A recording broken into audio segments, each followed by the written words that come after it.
Դա առաջին դեպքն է Հայաստանի պատմության մեջ, որ ընդհակաշարքը բաժանում ոչ թե իշխանությունը, այլ ընդդիմությունը։ Ուրեմն ես կոչ եմ անում եւ հույս ունեմ, որ մեր քաղաքացիները խորը գիտակցություն ունեն, որ ընդհակաշարքը քրեորեն հետապնդելի է։ Վերջ չի կարելի սա անել։ Վերցնողն էլ է հետապնդվելու։ Եվ գազես իշխանությունները այդ առումով հստակ քայլերով կձեռնարկեն այս։ Այո, եւ դա խոսում են նրանցին, որ իրենք հաստատ փոխբաժանելու գործում չեն ներգրավված։ Առաջիկա օրերը եվրոպական օրեր են Հայաստանի մեջ, այսպես ընդհանուր գիծով։ Ակնկալիքներ ունիք այս ժողովները, այսինքն ինչ պիտի դան այս բոլորը Հայաստանին։ Ավելացած արժեքը, որ կարելի է ստանալ սրանից, դա Հայաստանը էապես կարևորելն է եվրոպական եւ համաշխարհային քարտեզի վրա որպես առաջնահերթություն, հատկապես Արևմտյան Եվրոպայի եւ եվրոպական համայնքի համար։ Այս իշխանություններու վերընտրության բարակային եւ վստահ է, որ մեծ շանս ունին իրենք այս սահմանադրության հարցը ցավադան չպիտի լա Հայաստանի մանավանդ անկախության հռչակագիրը։ Այդ Արարատը հանել ենք, որովհետեւ Թուրքիայի կողմից ենք նայում Հայաստանին, որովհետեւ այդ նկարը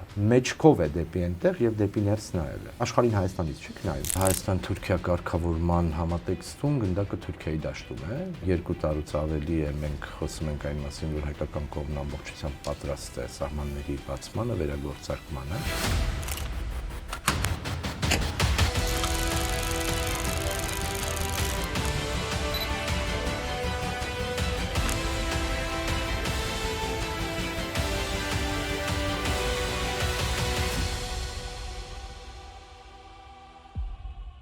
Բարև ձեզ Արևելքի հարտակով, ես Սակո Արյանն եմ, կշարունակենք մեր անգեղծ զրույցներու շարքը, այսօր հյուրս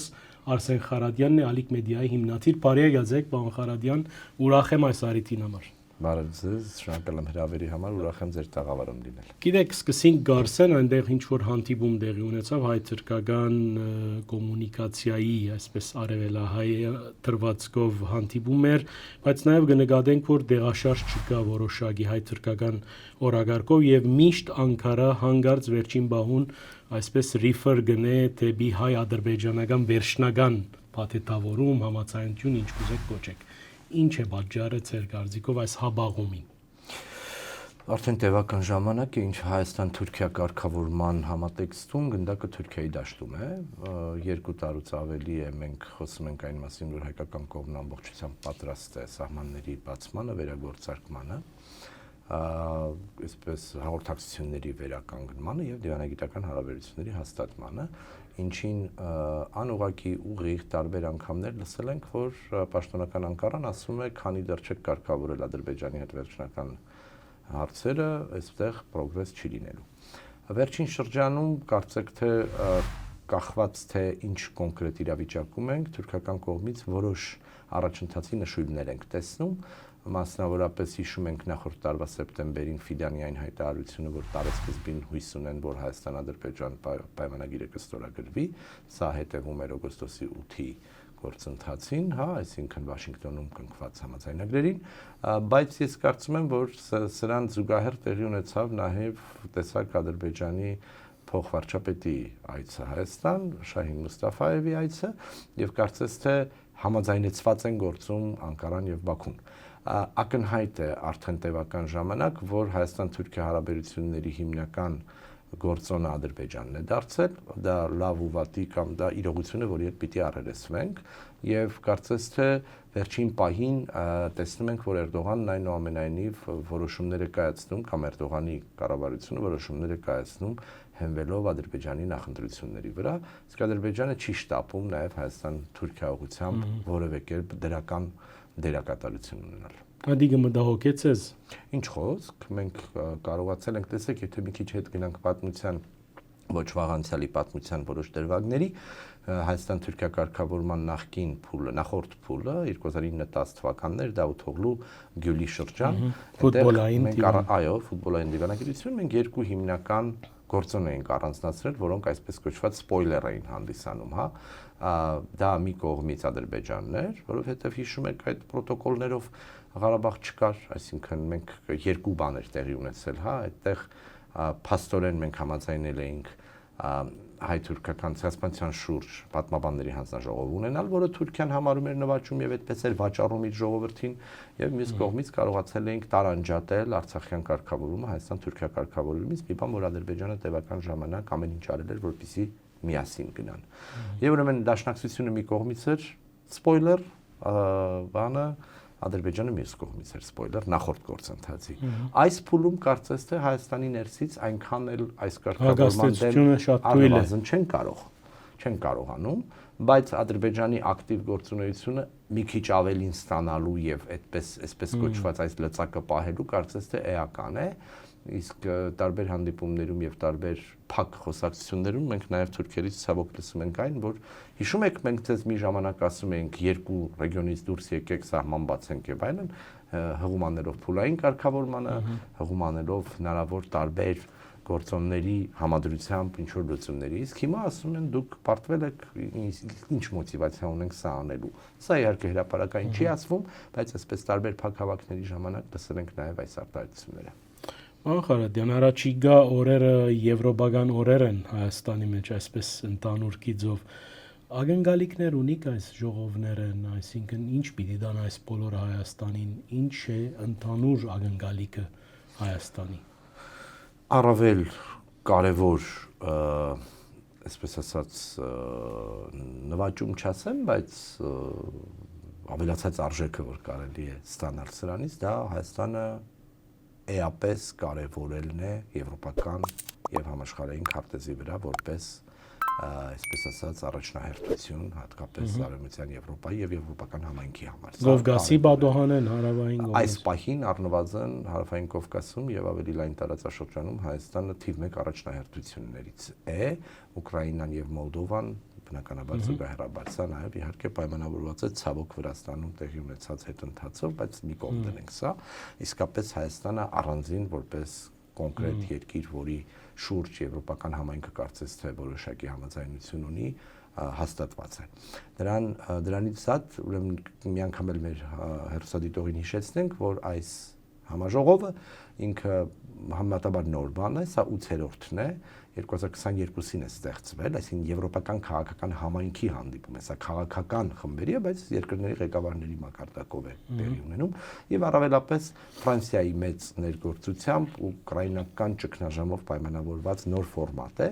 որը բնականաբար շատ կարևոր է դարձել, որովհետև ինտենսիվությունը մեծ է, տարին 2 անգամ է, մեկը Եվրամիության անդամ երկրում է, մեկը ոչ անդամ երկրում է, եւ ինքը ներառում է նաեւ ԵՄ ոչ անդամ երկրների ղեկավարներին, այդտեղ են նաեւ Թուրքիան, Ադրբեջանը, ինչպես գիտեք, հա, ուրեմն պարտադիր չի, որ Եվրամիության հետ որոշակի ինտեգրացիոն փուլում լինես, որպեսզի այստեղ լինես, այդտեղ են նաեւ Վրաստանի ղեկավարը։ Կարծես թե արդեն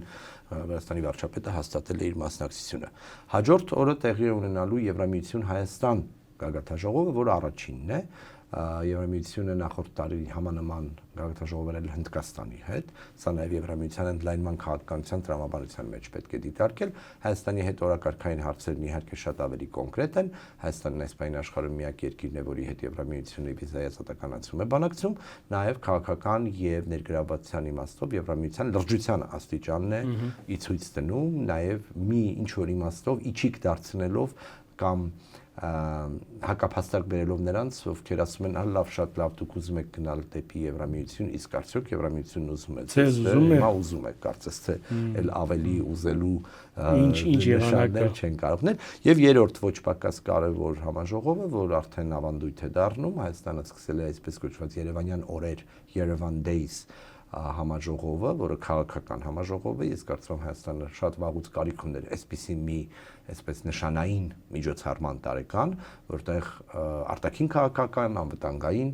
եւ համաշխարհային հարցեր կարող են քննարկվել։ Ուրեմն այս 3 մեծ միջոցառումները տեղի են ունենալու 2-3 օրվա ընթացքում, հուսանք, որ Երևանը կդիմանա այս մասշտաբի միջոցառման, որտեղ նախադեպը չի ունեցել, եթե իհարկե հաշվի չառնենք ֆրանկոֆոնիան 2018 ինչպես այդ օրը գսեիք, ամբողջ միջազգային մամուլի աչքերը այստեղ պիտի լան եւ խորակիրներով, բաներով 1000-ից ավելի միջազգային լրագրող է։ Ամենակարևոր դիտարկումը, որ արեցիք, Երևանյան հայտարարություններ պիտի գոչվին, չէ՞։ Հենց այդպես, հա, այսինքն մենք պիտի պակաս չկարևորենք, դուք մերձավոր արևելքից լինելով եւ մանրակրկիտ հետեւելով այնտեղ տեղի ունեցողը,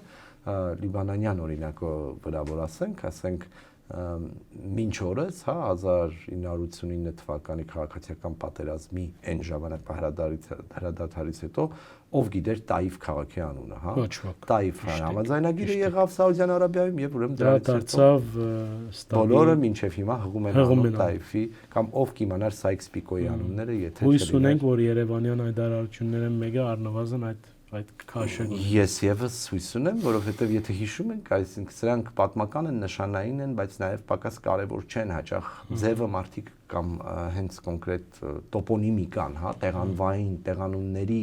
կարևորությունը չեն ընկալում։ Մենք 25 տարի ԵԱՀԿ Մինսկի խմբի շրջանակներում ենք խոսում, սրանք եւ օրինակ դա համ խնդրահարույց է դառնում, համ լուծում է լինում անունները։ Օրինակ մինչև հիմա Ստամբուլյան կոնվենցիա կոչվածը հայերի ընկալման մեջ հենց միայն որովհետև Ստամբուլյանը խնդրահարույց է, բովանդակությունը մի կողմ է դնում։ Նույնպես իմաստով հետաքրքիր զարգացումների կարող է կանոնատես դառնալ։ Պարոն Խարատյան, ես կուզեի նաև լսել ձեր դիտարկումները Ադրբեջանի հետ կապված։ Մենք կնկատենք, որ շատ պրագմատիկ են ադրբեջանցիք, քաղաքական առումով շփումները կշարունակեն, բայց մյուս կողմը խոսույթի փոփոխություն չկա, Արցախի մեջ քանդումները կշարունակվին, Արևելյան Ադրբեջանի մասին խոսույթը գա եւ գերիներու հարցը գա, այսինքն խոսքը եւ գործը գարձեք չեն համապատասխանել իրար, համաձայն եք դες եւ ինչպես վարվել այդ մթնոլորտի մեջ։ Մասամբ եմ միայն համաձայն եմ, որ պրագմատիկ քաղաքականություն են վարում, այդպես է։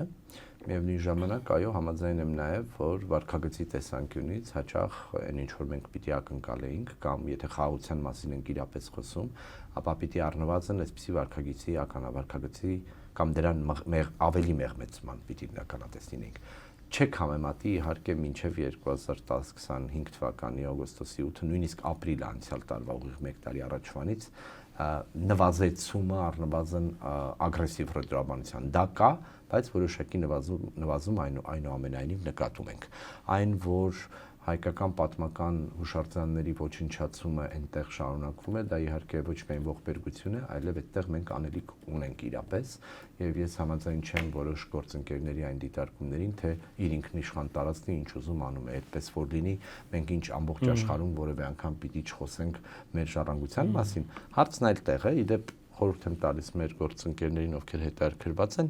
հնագետ պատմաբանների որոշ խմբի կողմից եւ այդ թվում նաեւ Համլետ Պետրոսյանի կողմից, հնագետ Համլետ Պետրոսյանի, որ Տիգրանակերտի պեղումներ էր անում Ադամում, Monument Watch կայքին հետևեն, որտեղ իրենք մանրակրկիտ կերպով այնուամենայնիվ հետևում են ոչնչացվող հուշարձանները։ Ես չեմ ուզում հիմա այստեղ հակառակ կողմին գնամ, բայց ես ենթադրում եմ, որ նաև որոշ մարդկանց լեզուները կարճ են, որովհետև նաև գուցե մենք ենք որոշ բաներ ոչնչացրել Արցախի եւ կամ հարակից տարածքներում, որովհետեւ ես նկատի ունեմ պաշտոնական Երևանի այդ մասին չի խոսում երևի, որովհետեւ նրանք էլ կարող են դեմ տալ այն ինչ որ կարող են հաղորդել մեզ, բայց սա մեկը մյուսի հետ պիտի կապ չունենա։ Շատ լավ եղել են պատերազմական տարբեր փուլերում եւ հետպատերազմական փուլերում հիմա ուրիշ փուլ է վարքագծեր, ինչն է պատճառ, այսինքն դուք ինչ նույնն եք կրկնում եւ մենք ընդմիշտ շարունակելու ենք գնալ համաշխարհային տարբեր կառույցներում միմյանց մեղադրել տարբեր բաներ ոչնչացնելու մեջ, իսկ այդ ինչպես է պատահել, որ ընդհանրապես ներկայիս Ադրբեջանում հայկական հսկայածավալ ժառանգությունից պրակտիկորեն ոչինչ չի մնացել։ Ես ձեզ ավելին ասեմ, օրինակ մի քիչ գուցե, բայց թեմայի մեջ է կարծում եմ, երեք Շահին Մուստաֆայևը հայտարարել էր, որ կուզեր գնալ իր գյուղ Ջուջևան։ Այդ մարդը ծնվել է Հայաստանում, ընդ որում շատ սիրված մարդ է եղել, իր դպրոցի ուսուցիչները դեռ կարծես թե վկայություններ են տվել լսեցի։ Թաթուլը Հակոբյան, որ նույն տարածաշրջանից է, ֆիլմ ունի նկարած իր մասին, մարդը ժող ինստիտուտն է ավարտել այստեղ, ուսուցիչ հայերեն գիտի, հայաստանյան հայախոս է, լավ բան է ասել։ Իսկ ինչի մենք չենք ասում նույնը։ Մենք ունենք, չէ, հիմա այսպես կոչված Հայաստան-Ադրբեջան էքսպերտային խմբերի կամ քաղաքացիական հասարակության ներկայացուցիչների հանդիպումներ։ Այդ խմբերում, այդ թվում նաև կան մարդիկ, որոնք որ նաև օրինակ խորհրդային Ադրբեջանում են ցակումով։ Ես անձամբ Բաքու ոչ միայն Բաքու։ Ես շատ կոնկրետ կուզեի Գարդմանքի մասին խոսել այսօր։ Շամխորի շրջանի 13 հաղթը հայկական գյուղերը կան, որտեղից է մայրս նաև ցակումով, եւ եթե ես գնալու լինեի, պիտի խնդրեի, որ գնանք տեսնենք իսկ իմ պապական գերեզմաններն որտեղ։ Ես սա ասում եմ նաև շատ կոնկրետ ուղիղ օրինակով, որպեսզի հասկանալի դառնա։ Իսկ Շամխորից բացի Կիրովաբադի, Գանձակի, այսօր արդեն Գանջայի տարածքի հայկական ժառանգության հետ ինչ կա, հա, ես չգիտեմ, չենք եղել, չէ՞։ Հա, Խանլարում ինչ կա, որտեղ հայկական ժառանգության պակաս չի եղել, Բանանցում ինչ կա, որտեղ հայկական ժառանգության, միայն Սումգայիթ, Բաքու, Կիրովաբադը չի։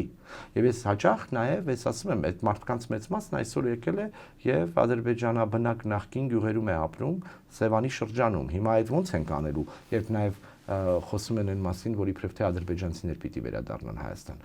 Այդպես, միայն Արցախը չի։ Եվ ես ուզում եմ, որպեսզի մենք սա նույնպես օրակարգային դարձնենք, եւ այն ինչ որ արեց Շահին Մուստաֆայևը, մենք պիտի նախարարзак չասեմ, վատ բառ։ Նախաձեռնող լինեինք, նաեւ ասելու եւ նաեւ ուշադրություն կենտրոնացնելու մեր այսօրվա Ադրբեջանի տարածքում նախկին հայկական բնակավայրերի, որոնք պատմականորեն կովկասահայության սրտերից են եղել։ Ելիզավետ Պոլի նահանգը, որ այսօր Գանջան է, Գանձակն է կամ Կիրովաբադն է, հսկայական հայկական ժառանգություն է ունեցել։ Մենք այս մասին չենք ուզում խոսել ընդհանրապես։ Ուզում եմ ասել, եթե տեսնում ենք եւ դա դառնում է օրինակ ներհայաստանյան մամուլի եւ քաղաքական շրջանակների համար ակտիվ քննարկման առարկա, ինչու մենք չենք խոսում մեր ժառանգության մասին Ադրբեջանում։ Եվ նաեւ արցախցիների հետ խոսելիս ես միշտ ասում եմ, հիշեցնում եմ, ասում եմ, ժողովուրդ, մենք այս ամենը տեսել ենք մի քանի անգամ որևէ կերպ չի նսեմացնում կամ իջեցնում են վիշտը, որ այսօր ունենք նաև Արցախի մասով, բայց սա նոր բան չէ եւ ցավոք տևական ժամանակ մենք թերևս նաև հետեւողական չենք եղել այս օրակարգային հարցերի մասին խոսելուց եւ ասեմ ձեզ ավելին, որ կարծում եմ, որ բացարձակ որևէ բան չպիտի կաշկանդի նաև նույնիսկ Հայաստանի իշխանություններին, եթե լսում ենք Ադրբեջանից նմանատիպ խոսույթ, հենց այդպես նաև օրակարգային դարձնելու ընդհանրապես ադրբեջանահայության խնդիրը որպես այդպիսի։ Գիտեք, Ցերմադը վերքին վրա դրիկ, ինձ գտվի որ մեր իշխանությունները չափից դուրս զգուշավոր են եւ իրանց լեզուն այսպես այրած է, այդպես արած մգա մազունին նույնիսկ փչելով գմոդենան։ Զգուշավորությունը մի բան է, որոշ ֆոբիաներ, վախեր ուրիշ բան են, այդ հասկանալի է, բայց անհասկանալի է, երբ որ որևէ մեկը այսպես ասած քեզ չի պարտադրում կամ չի ակնկալում, որ դու այս կամ այն վարքագիծը պետք է դրսևորես, բայց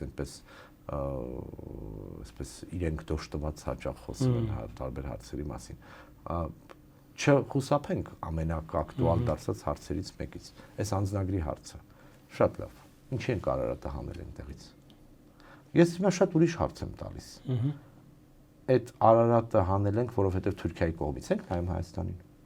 Որովհետև այդ նկարը մեջքով է դեպի այնտեղ եւ դեպի ներս նայելը։ Դուք Հայաստանին չեք նայում, աշխարհին Հայաստանից չեք նայում։ Երևանից ենք նայում։ Շատ բարձ Արարատն երևում է, չէ՞։ Շատ բարձ դրամաբանական։ Անդրամաբանական բաներ են անում։ Անհասկանալի բաներ են անում, որոնք դառնում են ասում եմ վախի բանը, պատերազմի այդ ուրվագանը։ Իսկ որևէ մեկը կա, որ մոռացել է դա։ Չէ, բարձ է պատասխանատուները շատ ավելի ծանր իրավիճակում են եղել եւ այս հասկանալի է ապրումակցել, կարեկցել կարելի է գուցե, բայց հարցը դա չէ։ Հարցը պարզունակ բաներ անելն է եւ ինձ մոտ սկսում է տպավորություն առաջանալ, որ նա ուղղակի ակտիվորեն ցույց է տալիս, թե որքան էլ ավելի կառուցողական ենք մենք։ Հասկացանք, կառուցողական եք հերիք է։ Պետք չէ անընդհատ մատը մտցնել մեղվի բնի մեջ եւ մյուս բան դա մյուս իմ տրամաբանությունը նա է, որ ուղղակի իրենք օրակարգ են ձևավորում ամեն օր անկախ նրանից լավ է վատ է պարզապես օրակարգը ձևավորում է ներկայությունը ապահովել է նաեւ որ այս բան դուք այդ մասին գարդաք օրինակ այսինքն որքան էլ չես փորձում մտնել դրա մեջ բայց այո այսինքն ամեն օր վեր ենք գնում եւ Նիկոլ Փաշինյանը նոր օրակարգ է ձևավորում լավ ու վատը մի կողմ եմ դնում օրակարգ ձևավորողը շարունակում է լինել իրենք եւ թերևս ես այսպես ասած PR-ով զբաղվող մարդ չեմ բայց նաեւ ակնհայտ է դառնում որ այսպես ասած անverջ խնդիր է դրած որ միևնույն է օրակարգ ձևավորողը վատ կամ լավ եք խոսում գապ չունի կարևորը խոսում եք այդ մասին Պարոն Խարադյան, այս իշխանություններու վերընտրության բարակային եւ վստահ է, որ մեծ շանս ունին իրենք այս սահմանադրության հարցը ցավադան չպիտի լա Հայաստանի մանավանդ անկախության հռչակագիրը այդ ընդանուր դրամապանությունը ինչ կգարձեք եւ այդ մեկը արդյոք իրոք մեզ համար խաղաթուղթ է, որովհետեւ մենք անցնենք դեպի խաղաղության ինչ որ գիտեք, այս իշխանությունները շատ գուզեն կպապակին թուղթ ունենալ եւ ես կհասկանամ, չեմ գիտեր ինչ դուք ինչպես կվերլուծեք թուղթ մուգուզեն աշխարհին ցույց տալու համար աշխարհին չգիտեմ ինչ պիտի ցույց տան, բայց միայն թղթով խաղաղություն չի եկել։ Դուք մի ռեգիոնից եք գալիս, որտեղ հիմա շաբաթը մեկ է թուղթ լինում, ոչ մի կերպ խաղաղություն չի ստացվում, հատկապես Լիբանանի պարագայում, որն ավերում վերջնականապես դարձրել են այսպես ասած պատերազմի պլատֆորմ ցավալիորեն հրաշք երկիրը, որտեղ բոլոր բարդություններով հանդերձ այնուամենայնիվ հնարավոր է եղել որոշակի կայունություն ունենալ արդեն 3.5 տարի է տեսնում ենք որ այդպես չի եւ կրկնեմ որևէ թուղթ որևէ միջնորդ այստեղ նաեւ Հայաստանում շատ քննարկող իսկ ով է լինելու հովանավորը կամ գարանտորը հա չկա այդպիսի բան տեսանք չէ նախորդ շաբաթ Թրամփը երկու դեսպաններին կանչել էր Սպիտակ տուն կարծես թե ամեն ինչ լավ էր հենց դուրս եկան կրակոցները կրկին սկսեցին հիմա թուղթը մի կողմ դնենք, թղթի պակաս էլ չկա, Հայաստանն ու Ադրբեջանն աշխարհում միակ երկրներն են, որոնք առանց դիվանագիտական հարաբերությունների եւ առանց սահմանների գործունեության ունեն միջկառավարական հանձնաժողով, հա, Շահինը Մուսաֆաև երեք եկել էր այդ հանձնաժողովի նիստին, այսինքն դեմարկացիայի դելիմիտացիայի հանձնաժողովներ ունեն, որոնք առանց միջպետական այլ հարաբերությունների կարգավորման գործում են, սա ունիկալ բան է, հատկապես կոնֆլիկտաբանության տեսության տեսանկյունից հետաքրքիր պատմական իրողություն է դառնում։ Սա մեկ։ Երկրորդը սահմանադրությանն անդրադառնալով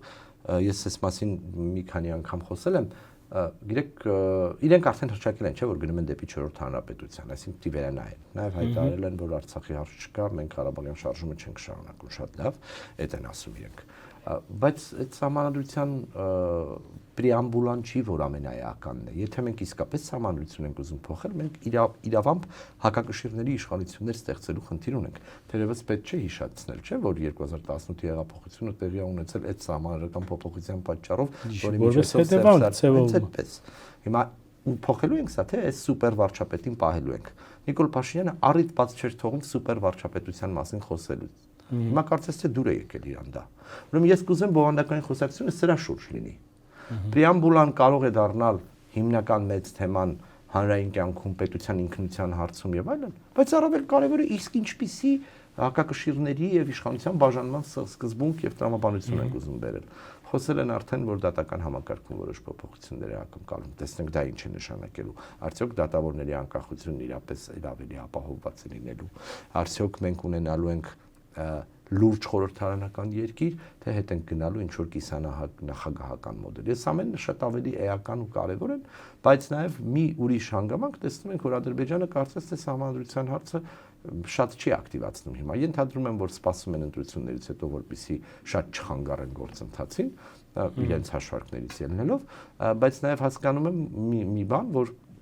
սահմանադրությունը որպես նախապայման դնելով Ադրբեջանը ինքը իրեն էլ դրել է վատ կացության մեջ, որովհետև իսկ ինչ եթե այդ սահմանադրական փոփոխություններին 50+1 ընտրողների թվականակը չմասնակցի, մենք այսօր ունենք 2.4 միլիոն ընտրող, մի քիչ ավել, նոր եմ նայել կենտրոնական ընտրական հանձնաժողովի տվյալները, այդ 2.4 միլիոնից առնվազն 1.3 միլիոնը պիտի գնա ընտրության, եւ դրանց 50+1-ն էլ ասի այո դրան։ Կարող է չկարողանալ ապահովել, որովհետև սա համապետական ընտրություն չի։ Հիմա այդ դեպքում Ադրբեջանը ուրիշ խնդիր ունի։ Իրենք այս թուղթն իրապես կարծես թե ուզում են, որովհետև հասկացել ու գիտակցել են, որ կարող է շատ իրավիճակ փոխվել եւ Արցախը պահած արդեն իրենց վերահսկողության տակ ունենալով այս մեր բարդ փուլում իրենք կարողացել են ստանալ բաներ, որոնք կարծես թե իրենց ձեռնտու է։ Շատ կարևոր կլինի տեսնել, թե իրենք ինչպես կպահեն հենց սահմանադրական փոփոխությունների հարցը որպես օրակարգային կամ նախապայման քննարկելու պարագայում։ Եթե պահեն, կհասկանանք, որ թերևս այս փաստաթուղթն էլ այնպես չի, թե իրենց համար շատ ձեռնտու է։ Իսկ Արցախի խոսույթը դուք ինչպես կվերապերիք։ Մանավանդ կտեսնենք մենք ինտիմության այսպես աջաբարանոք չասեմ, բայց իրենց ինտիմության խոսույթի մեջ Արցախը մշտական դեղ ունի եւ հաջող վերադարձի մասին գխոսին, բայց անորոշություններ կան այնտեղ, ինչ վերադարձ, ինչ ֆորմատով, դուք ինչպես կդիտարկեք Արցախի ճակատագիրը եւ արդյոք Արցախը իրոք Արցախի, գիտեք, պատերազմեն հետ կսեին հաջող Լեռնային Ղարաբաղի հագամարտությունը ավարտած է։ Դուք ինչպես կընկալեք այդ խոսքը։ Տեսեք, անհնար է այսպես մի օրում մոռանալ, որ դա եղել է կամ չի եղել։ Մենք ոնց կարող ենք մոռանալ, որ Արցախից էթնիկ ցտում է տեղի ունեցել 2023 թվականի սեպտեմբերի եւ դրան նախորդած 1 տարին, երբ որ Ադրբեջանը փաստացի ցեղասպանական քայլերով հասավ նրան, որ Արցախում հայ բնակչությունը չէր կարող այլևս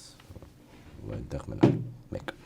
Դրանով նաեւ մի սարսափելի բան արվեց, մեր երկու ժողովուրդների համակեցության հեռանկարը շատ բարդացրեց, հա, այսինքն երբ որ դու ունես մի վիճակ, տեսեք ինչ է տեղի ունեցել այսօր փաստացի Ադրբեջանում այլևս հայեր չկան, Արցախն էլ ներառյալ, որը միջազգայինորեն այնուամենայնիվ չկարողացանք հասնել նրան, որ ճանաչված լինի ոչ առանձին, ոչ որպես Հայաստանի մաս, եւ Հայաստանում էլ բնականաբար ադրբեջանցիներ չկան, արդեն տևական ժամանակ չեն եղել։ Լավ։ Վերադարձի իրավունքի հարցը օրակարգում պահելը քաղաքական իմաստով ընդդիմության խնդիրն է, կարող են անել դա, եւ այդտեղ ես կարծեմ, որ ընդհանուր առմամբ պետք չի հրաժարվել այս խոսույթից, խոսակցությունից ընդհանրապես։ Ադրբեջանցիները էֆեկտիվորեն կարողացել են արցախցիների վերադարձի հարցը կապել ադրբեջանցիների վերադարձի հարցի հետ, եւ դա տևական ժամանակ մեր արտաքին գերատեսչության, արտաքին քաղաքական գերատեսչության պաշտոնյաները տարբեր հանդիպումներում նշել են, ասում են, եթե մենք այդ ենք բարձրացնում, իրենք էլ ասում են, այ այդ 300,000 ադրբեջանցի կոչվածի վերադարձի հարցը։ Այստեղ ընդհանրապես վերադարձի իրավունքի հարցում մի կողմից կա քաղաքականությունը եւ պաշտոնական հայտարարությունները, մյուս կողմից կան իրատեսական մեր ընկալումները, որքան է հավանական, որ մոտ ապագայում մեր արցախցի հայրենակիցները հնարավորություն կունենան վերադառնալ այնտեղ եւ ապրել այնպես ինչպես ապրել են։ Ես սա շատ փոքր հավանականությամբ եմ համարում։ Անկասկած Ադրբեջանի առաջարկած մոդելով ընդունեք, ասում են, քաղաքացիություն, եկեք ապրեք, հա, ինչպես ենք պատկերացնում, չի լինելու, չէ՞, այդպեսի բան շատ լավ հասկանում ենք։ Դրա համար մի կողմից կա քաղաքական, արտաքին քաղաքական միջազգային կառույցներում աշխատանքի հարցը, որը կարելի է անել, եթե նույնիսկ քո արտաքին քաղաքական գերատեսչությունը չի ուրեմն համարում դա իր արտաքին քաղաքականության հիմքում կամ չի խոսում այս մասին, հենց նույն արցախցիները կարող են դա անել, իհարկե նաև մեր տեղացիների աջակցությամբ,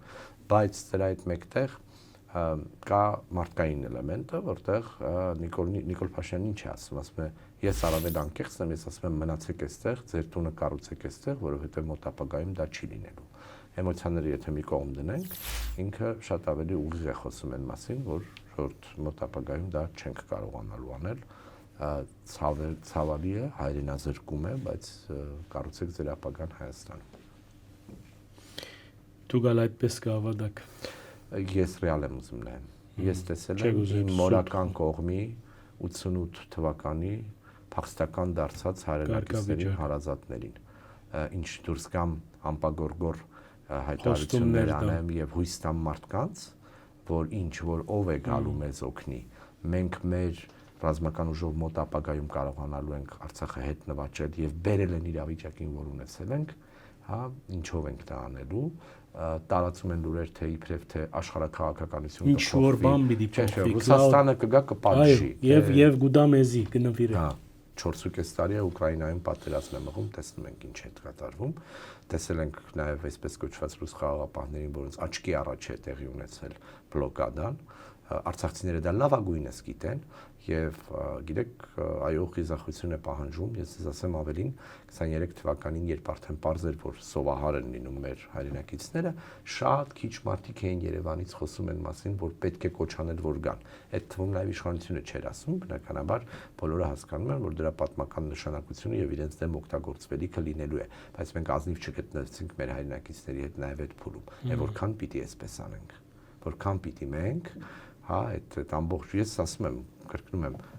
շատ ավելի հայրենասեր կհնչեր ասել այն, որ այո մենք կգանք, հա, ասում են որոշները հիմա, կգանք եւ կգնանք հետ Արցախ, նույնիսկ ես չգիտեմ ինչ ժամկետներ են խոստանում մարդկանց, ես կարծում եմ, որ չի կարելի ինքներս մեզ խաբեություններով ուրեմն նույնիսկ եթե քաղաքական որոշ ուրեմն բաներ են հավաքում, այսպես ասած հեղինակություն կարող են հավաքել մարդկանց որոշակի շրջանում, բայց ինքներս մեզ չպետք է ստենք։ Իսկ այս կոնցեպտը աշխատի ընտրություններին, այսին արցախցիները, որոնք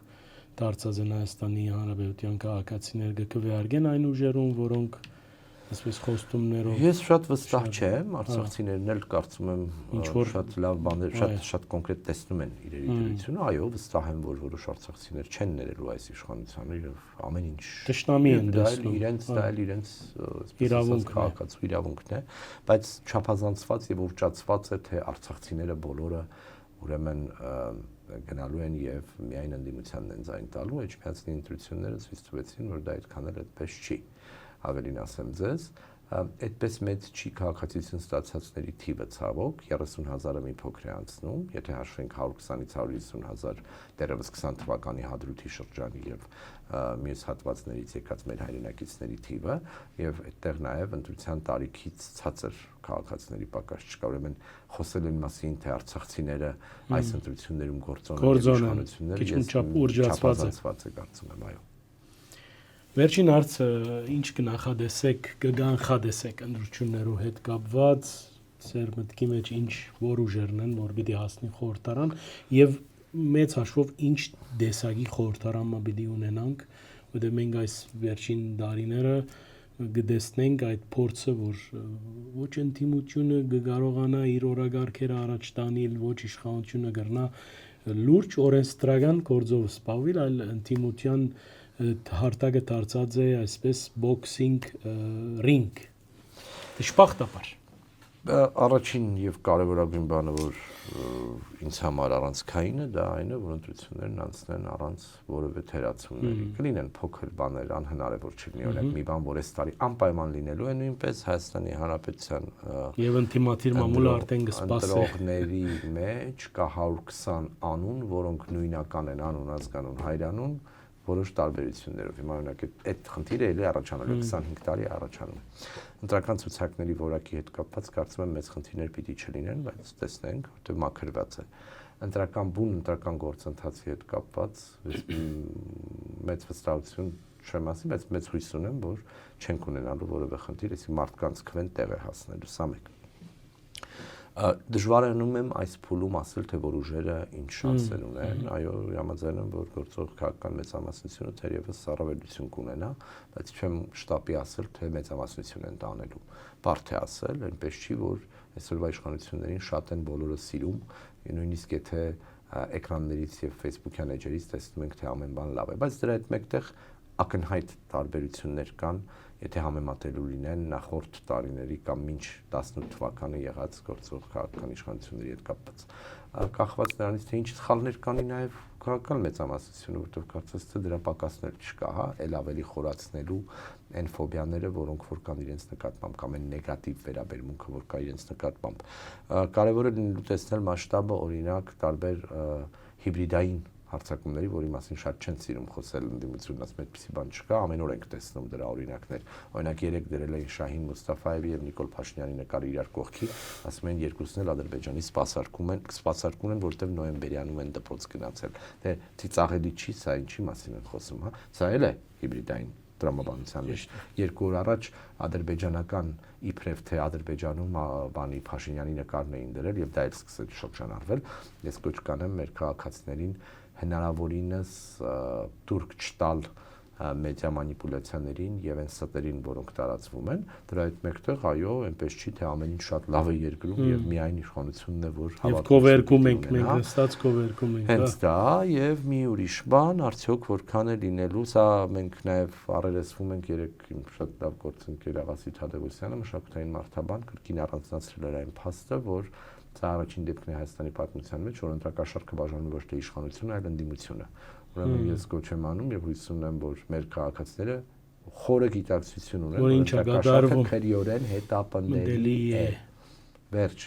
չի կարելի սա անել։ Հա, վերցնողն էլ է հետապնդվելու։ Սա պետք է Եվ հասկանալ։ գազես իշխանությունները այդ առումով հստակ քայլերով կձեռնարկեն այս Այո, վերջին եւ օրերին։ դա խոսում են նրանցին, որ իրենք հաստատ փոխբաժանելու գործում չեն ներգրավված, հա։ Դա արդեն պետք է ֆիքսել Սա ինքնին դրական ինչ-որ։ Այսինքն մենք ունենք վիճակ, որ գոնե մինչ այս պահը ընտրական ժողովրդավարությունը համեմատելու չի սկսած 95 թվականից այս կողմ, այլ հարց է, որ թիմ մակարդակում, տեղական ինքնակառավարման մարմինների մակարդակում, անգամ եթե կոալիցիոն տրամաբանության ընդդիմությունը կարողանում է տեխնացում ունենալ, իշխանությունը ընտրությունների օրը ոչինչ չի անում, հետո դրանից հետո կամ ձերբակալում է կամ այնպես է անում, որ դուրս գան, սա արդեն ժողովրդավարությանը շատ մոտ չէ։ Բայց տեսնենք, համապետական ընտրություններ են, ես մեծ հույս ունեմ, որ մենք ունենալու ենք իրապես ակտիվ մասնակցություն, կոչ եմ անում բոլորին ընտրություններին մասնակցել։ Մենք տեսանք Հունգարիայի օրինակը, որը շատ հետաքրքիր օրինակ է։ Դրական բամբերավ 80% մասնակցություն դուք մռայլած այս իրավիճակը կարողացան ընտրական ճանապարհով 16 տարի իշխանությունում գտնվող Վիկտոր Օրբանին հեռացնել։ Ուրեմն եթե անելու ենք որևէ բան, անկախ ամեն ինչից, առանցքայինն այն է, որ մեր յուրաքանչյուր քվեն, ժողովրդի յուրաքանչյուր քվեն տեղ հասնի, եւ եթե փոփոխություն պիտի լինի, որևէ փոփոխություն, ապա դա հուսով եմ պիտի լինի ընտրական ճանապարհով, եւ դա պիտի լինի ժողովրդավարական ուղիով։ Անգերտ զրույց էր, անչափ շնորհակալ եմ։ Ես եմ շնորհակալ։ Մեր ագնտիրներում հիշեցնեմ, որ հյուրս Արսեն Խարատյանն էր, Ալիք մեդիայի հիմնադիրը, նաև օրտորս ցեզի արկելի ագնտիրներ հետևեցեք մեր էջերուն, լայք մսեղմեցեք, մեկնաբանեցեք, այդպիսով խտանած գլակ անգախ մամուլի մեր առաքելությունը բարի մնացես։ Շնորհակալ եմ։